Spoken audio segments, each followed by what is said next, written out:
Kasih karunia dari Allah Bapa dan anugerah dari Tuhan Yesus di dalam persekutuan Roh Kudus menyertai saudara-saudara sekalian. Amin.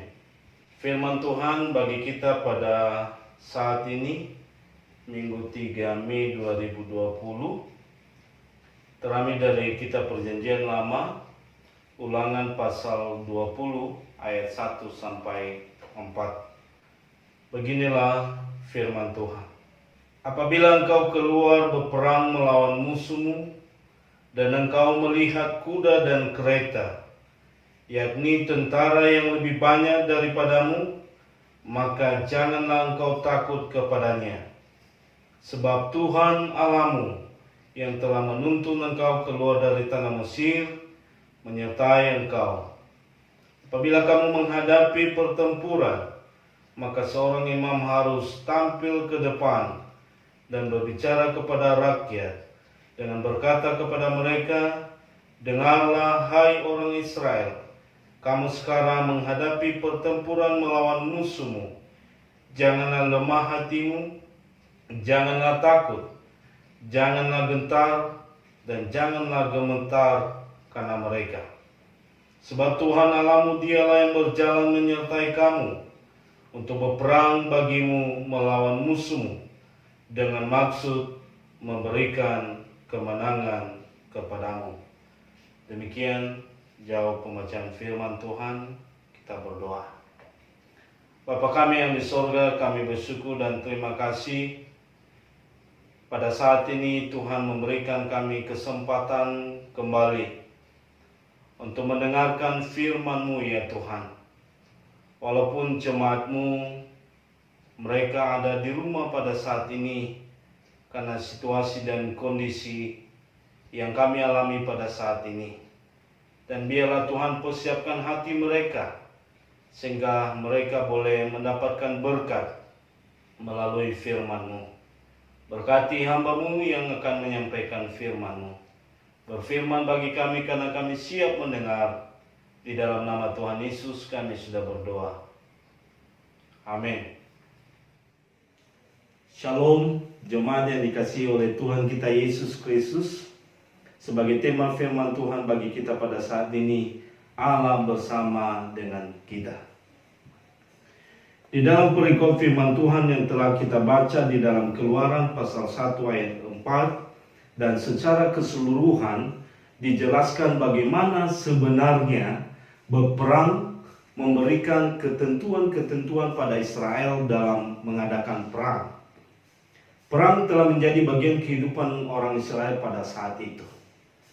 Namun, bagi kita sebagai orang yang percaya kepada Kristus saat ini, bukan lagi berperang secara fisik seperti yang dilakukan oleh bangsa Israel pada saat itu.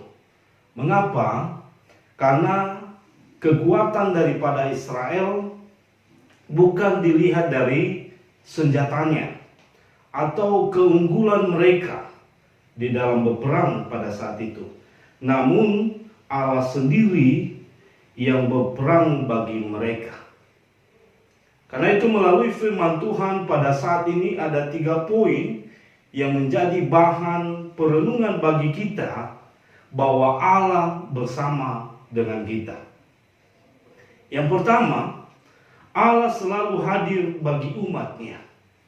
Kalau kita melihat di dalam ayatnya yang pertama ini, bangsa Israel diingatkan kembali bahwa Allah pernah bersama-sama dengan mereka di saat Allah menuntun mereka keluar dari tanah Mesir. Nah, pada saat itu Allah yang sama juga yang akan memberkati dan menyertai bangsa Israel di saat mereka berperang melawan musuh mereka. Karena peperangan bangsa Israel mungkin secara manusia, jikalau mereka melihat lawan atau musuh mereka dengan berkuda dan kereta dan dengan senjata yang mereka miliki, namun ada janji Tuhan bagi mereka. Di situ dikatakan, sebab Tuhan Allahmu yang telah menuntun engkau keluar dari tanah Mesir menyertai engkau. Inilah janji Allah, bahwa Allah selalu hadir di tengah-tengah bangsanya pada saat itu. Di saat mereka menghadapi musuh, di saat mereka menghadapi lawan di dalam peperangan, maka mereka diingatkan kembali bahwa Allah selalu hadir di tengah-tengah mereka. Demikian juga halnya dengan kita, umat yang percaya pada saat ini. Walaupun kita tidak berperang secara fisik seperti bangsa Israel, tetapi kita berperang secara rohani. Termasuk situasi yang menakutkan saat ini. Bukan hanya bahaya kematian, tetapi bahaya kelaparan juga mulai kita alami, sehingga mempengaruhi kondisi kerohanian kita. Namun janji Allah bagi kita di dalam firman-Nya, Ibrani 13 ayat 5b, aku sekali-kali tidak akan membiarkan engkau, dan aku sekali-kali tidak akan meninggalkan engkau. Firman Tuhan ini ya dan amin bagi kita sebagai orang-orang yang percaya. Dalam situasi ini Allah hadir bagi kita. Allah menyertai kita. Allah memimpin kehidupan kita. Tinggal bagaimana hubungan kita dengan Tuhan yang semakin hari semakin dekat. Demikian juga di dalam Roma pasal 8 ayat 31. Jika Allah di pihak kita, siapakah yang akan melawan kita? Jadi tidak ada ketakutan yang membuat kita jauh daripada Tuhan, yang membuat kita khawatir tentang kehidupan ini. Walaupun sekeliling kita, situasi yang kita alami akan membuat kehidupan kita semakin takut, tetapi harus kita percayai dan harus kita imani bahwa Allah hadir dan selalu menyertai kita. Itu yang pertama. Yang kedua, yaitu ada imam yang menguatkan. Di dalam ayatnya yang kedua sampai ketiga, apabila kamu menghadapi pertempuran, maka seorang imam harus tampil ke depan dan berbicara kepada rakyat dengan berkata kepada mereka, dengarlah hai orang Israel, kamu sekarang menghadapi pertempuran melawan musuhmu, janganlah lemah hatimu, janganlah takut, janganlah gentar, dan janganlah gemetar karena mereka. Jadi imam berperang aktif untuk menguatkan bangsa Israel pada saat itu untuk menghadapi musuhnya, sehingga mereka tidak takut, tidak gemetar, tetapi mereka punya keberanian di dalam diri mereka untuk menghadapi musuh atau lawan mereka.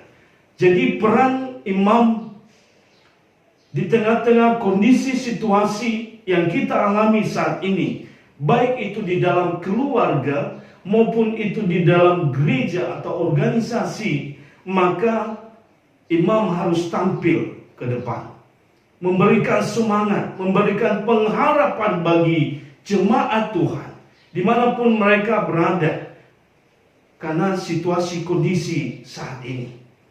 Sehingga jika mereka melihat, maka jemaat Tuhan, keluarga akan merasakan kekuatan untuk menghadapi situasi dan kondisi saat ini.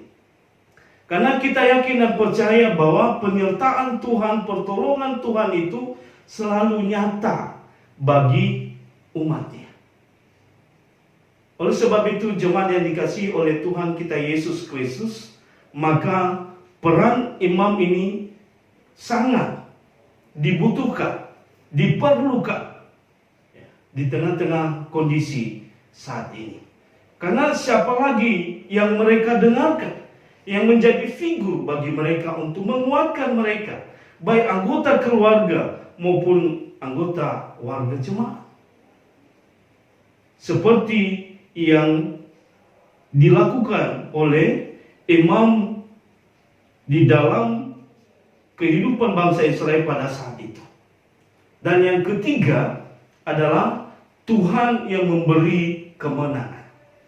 Tanpa Tuhan kita tidak bisa menghadapi situasi dan kondisi saat ini. Apapun yang kita alami saat ini, apapun yang kita rasakan, baik saya maupun saudara maupun jemaat Tuhan. Tetapi kita yakin dan percaya, jikalau kita menyerahkan hidup kita kepada Tuhan, maka Dia akan memberikan kita kemenangan. Inilah pembuktian jikalau Allah bersama dengan kita. Ia yang berjalan menyertai kita, menghalau musuh kita. Seperti yang Ia janjikan di dalam ayat yang keempat. Sebab Tuhan Allahmu, Dialah yang berjalan menyertai kamu untuk berperang bagimu melawan musuhmu, dengan maksud memberikan kemenangan kepadamu. Jemaat yang dikasihi oleh Tuhan kita Yesus Kristus, kita percaya bahwa Tuhan tidak pernah membiarkan kita. Tuhan tidak pernah meninggalkan kita dengan situasi dan kondisi saat ini. Karena janji firman Tuhan bagi kita di dalam Yesaya pasal 41 ayat 10. Janganlah takut, sebab aku menyertai engkau. Janganlah bimbang, sebab aku ini Allahmu. Aku akan meneguhkan, bahkan menolong engkau. Aku akan memegang engkau dengan tangan kananku yang membawa kemenangan. Dan di dalam Zefania pasal 3 ayat 17, Tuhan Allah ada di antaramu sebagai pahlawan yang memberi kemenangan. Ia bergirang karena engkau dengan sukacita. Ia membaharui engkau dalam kasih-Nya. Ia bersorak-sorak karena engkau dengan sorak-sorai. Jadi ketakutan, kecemasan, dan kekhawatiran akan menjadi sukacita dan sorak-sorai bagi kita umat Ia. Jadi apa yang Tuhan janjikan bagi kita, maka Tuhan tidak pernah ingkar janji. Oleh sebab itu, jemaat yang dikasihi oleh Tuhan kita Yesus Kristus, dalam menghadapi situasi kondisi saat ini yang mungkin menakutkan kita, yang membuat kita khawatir, yang membuat kita cemas, tetapi ingatlah bahwa kemenangan itu Tuhan yang memberi. Bukan dengan kekuatan kita, bukan dengan kehebatan kita, bukan apa yang kita miliki, tetapi Tuhan yang memberi kita kemenangan. Biarlah melalui firman Tuhan ini boleh menjadi berkat penguatan iman bagi kita, bahwa kita mengingat Allah bersama dengan kita. Yang pertama, bahwa Dia selalu hadir untuk kita. Dua, ada imam yang menjadi perantara bagi kita, yang menguatkan kita. Dan yang ketiga, bahwa Tuhan yang memberi kita kemenangan. Demikian firman Tuhan. Amin. Sebagai nats hafalan bagi kita pada saat ini, terambil dari Ulangan pasal 20 ayatnya yang keempat.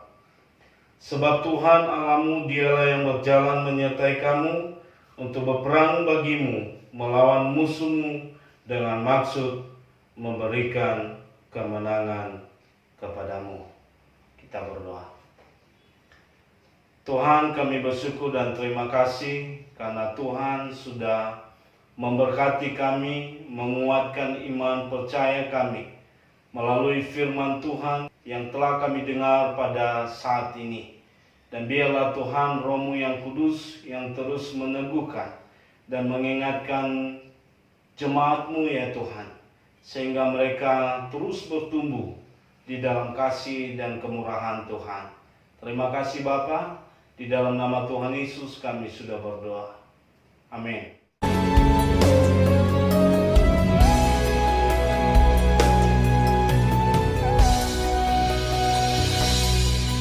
Tuhan tak pernah janji langit selalu